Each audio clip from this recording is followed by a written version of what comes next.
எய்த்தாப்புல பாண்டுரங்கனுடைய பரமபக்தர் நாவிதர் சேனாவை பார்த்துட்டாங்க. ராஜா அப்படி முகத்தை தடவி மந்திரிகிட்ட சொல்ல, மந்திரி சேவகன்கிட்ட சொல்ல, சேவகன் படைத்தளபதிகிட்ட சொல்ல, அவன் எய்த்தாப்புல இருந்த நாவிதர் நம்ம சேனாட்ட போய் நாளைக்கு ராஜாவுக்கு முகச்சவரம் செய்யணும், அரண்மனைக்கு வாங்க உத்தரவு மகாராஜா. காலை 8 மணி ஆச்சு.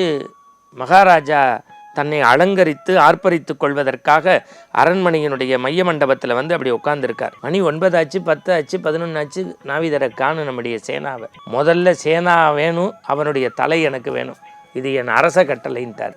அப்படி சொல்லி முடிக்கிறதுக்குள்ளே எய்த்தாப்புல சேனா பெட்டியோட ஓடி வர. வந்தவர்கிட்ட ராஜா ரொம்ப பேசலை, வந்துட்டார்.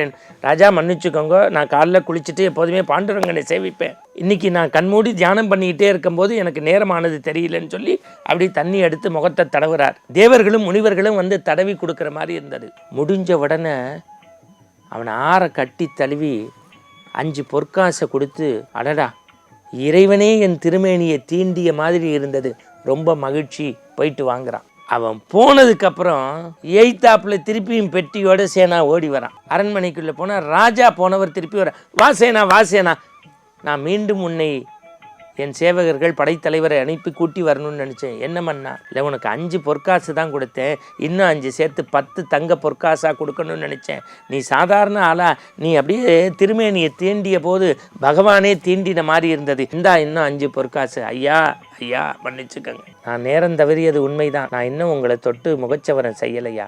என்ன சொல்கிற? ஐயா, என் பாண்டுரங்கன் மீது ஆணையாக சொல்கின்றேன், சேனாவாகிய நான் இப்பொழுதுதான் என் கண் திறந்து இங்கே ஓடி வருகின்றேன்னா. மன்னன் நிமிர்ந்து பார்க்குறான், சேனா நிமிர்ந்து பார்க்குறாரு. 2 பேருடைய விழி ஓரத்திலும் பகவான் கிருஷ்ணன் பாண்டுரங்கன் அப்படி வந்து வந்து வந்து வந்து வந்து போகிறான். இப்போ என்ன பண்ணுறதுன்னு தெரியல. பாண்டுரங்கனை பவித்திரமாக பவாய நம என்று வேண்டினால் பக்தருடைய குறையை போக்க பாண்டுரங்கன் வருவான்.